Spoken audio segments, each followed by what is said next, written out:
Untuk membantu pengembangan channel ini, jangan lupa like, subscribe, dan share.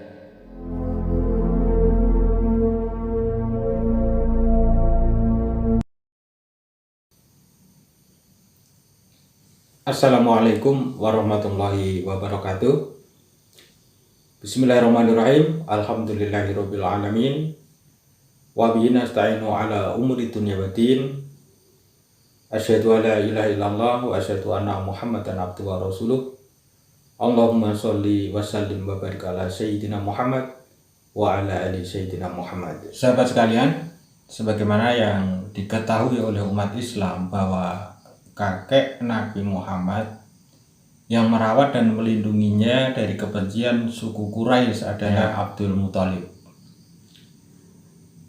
Nama tersebut sebetulnya bukan nama asli beliau. Abdul Muthalib adalah nama julukan yang diberikan kepada putra Hashim yang merupakan kakek buyut Nabi Muhammad oleh penduduk kota Mekah.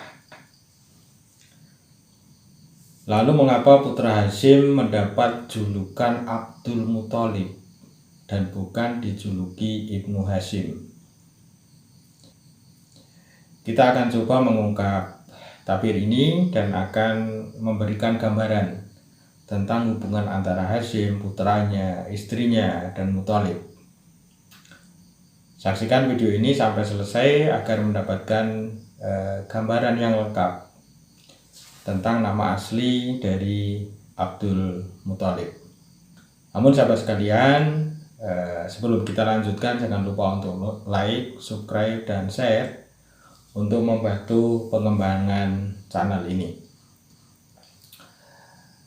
Sebagaimana kita ketahui bersama bahwa silsilah Rasulullah Muhammad ke atas adalah para pemimpin Quraisy yang sangat dihormati. Demikian juga dengan kakek buyut Nabi Muhammad, yaitu Hashim. Beliau memiliki 3 orang putra dari beberapa orang istri beliau. Dari ketiga putra tersebut hanya ada 1 orang putranya yang memiliki bakat kepemimpinan, yaitu yang terlahir dari istri Hashim bernama Salma. 1 orang putra tersebut bernama Syaibah dan diasuh di Yathrib atas permintaan Salma yang juga merupakan kota kelahiran Salma. Hashim memimpin Quraisy tidak lama. Beliau meninggal dunia saat berjalan ke Gaza, Palestina. Dalam perjalanan tersebut, beliau jatuh sakit yang kemudian menyebabkannya meninggal dunia. Sepeninggal Hashim, suku Quraisy bersepakat untuk segera mencari pengganti Hashim. Dan yang berhak menjadi pemimpin mereka tentu adalah putranya. Namun saat itu putra Hashim masih terlalu muda untuk bisa memimpin suku Quraisy. Oleh karena itu dipilihlah salah satu saudara Hashim untuk memimpin Quraisy. Hashim memiliki 2 saudara kandung, yaitu Abdus Syam dan Muthalib, dan satunya bernama Naufal yang merupakan saudara tiri. Abdus Syam sibuk dengan kegiatan perdagangan di Yaman, sementara Naufal sibuk dengan kegiatan perdagangannya di Irak. Oleh sebab itu dipilihlah Muthalib untuk menggantikan posisi Hashim.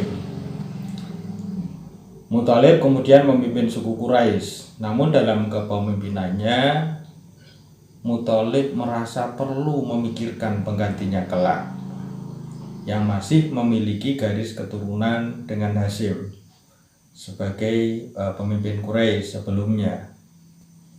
Syaibah, putra Hashim yang diasuh oleh ibundanya di Yathrib, saat itu telah tumbuh menjadi seorang pemuda yang cakap dan pandai. Dan tanda-tanda kepemimpinannya juga terlihat jelas pada diri Syaibah.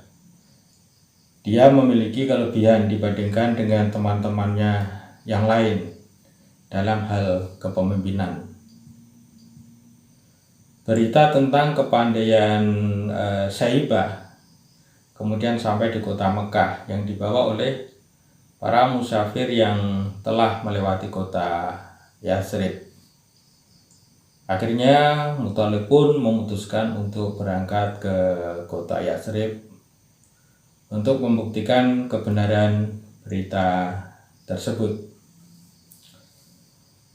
Setelah beberapa lama Muthalib mengamati Syaibah, ternyata memang benar bahwa Syaibah memiliki bakat kepemimpinan yang diharapkan.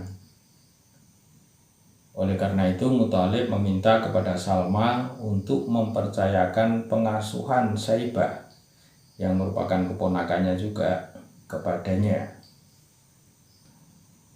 Namun demikian, ternyata Salma tidak ingin melepas putra kesayangannya tersebut untuk dibawa ke kota Mekah oleh Muthalib, dan Syaibah juga tidak ingin jauh dari ibunya. Melihat kenyataan ini, Muthalib tidak lantas berputus asa. Ia terus berusaha untuk meyakinkan Syaibah dan Salma untuk menerima tawarannya tersebut. Dan ini Muthalib juga menyampaikan tentang derajat tinggi yang dimiliki oleh suku Quraisy dan kemungkinan Syaibah dapat menduduki jabatan almarhum ayahnya Hashim. Hal pertama yang perlu dilakukan oleh Syaibah adalah bergaul dan bergabung dengan kaum yang kelak akan dipimpinnya. Setelah berusaha keras, akhirnya Muthalib berhasil meyakinkan ibu dan anak ini, hingga akhirnya Salma tertarik dengan argumentasi yang disampaikan oleh Muthalib. Sebab jika Salma rindu dengan putranya, ia hanya perlu berkunjung ke Mekah, dan begitu sebaliknya. Akhirnya Salma pun memutuskan untuk mengizinkan Syaibah agar diasuh oleh pamannya Muthalib. Setelah mendapatkan izin dari Salma, akhirnya Muthalib pun membawa Syaibah dari Yatsrib ke Mekah dengan menaikkan Syaibah ke atas untanya. Muthalib kemudian memerintahkan Syaibah untuk menaiki untanya untuk menuju ke kota Mekah. Karena Syaibah tidak berada di Mekah sejak kecil, maka orang Mekah pun tidak mengetahui kalau pemuda yang dibawa oleh Muthalib sebenarnya adalah putra mendiang pemimpin mereka, yaitu Hashim. Penduduk Mekah mengira bahwa pemuda yang dibawa oleh Muthalib adalah merupakan budak yang baru saja dibelinya dari Yatsrib. Oleh karena itu penduduk Mekah memanggil Syaibah dengan sebutan Abdul Muthalib, yang bermakna budaknya Muthalib. Muthalib kemudian menyampaikan kepada penduduk Mekah dengan menyerukan, "Bergembiralah kalian semua, ini adalah putra dari saudaraku Hashim." Begitu mendengar seruan dari Muthalib tersebut, penduduk Mekah menyambutnya dengan hati gembira. Berita itu kemudian tersebar ke seluruh penjuru kota Mekah seperti udara yang melesat ke seluruh penjuru bumi. Sejak itu putra Hashim lebih dikenal dengan sebutan Abdul Muthalib daripada nama aslinya sendiri, yakni Syaibah. Syaibah adalah nama asli kakek Nabi Muhammad SAW, seorang kakek yang dengan segenap jiwa raga merawat dan melindungi Rasulullah SAW saat dimusuhi oleh kaumnya suku Quraisy. Begitulah kenapa nama kakek Nabi Muhammad ini bernama Abdul Muthalib. Jadi kisahnya seperti itu. Kenapa kakek Nabi Muhammad ini disebut sebagai Abdul Muthalib dan bukan dipanggil Ibnu Hashim. Terima kasih. Wassalamualaikum warahmatullahi wabarakatuh.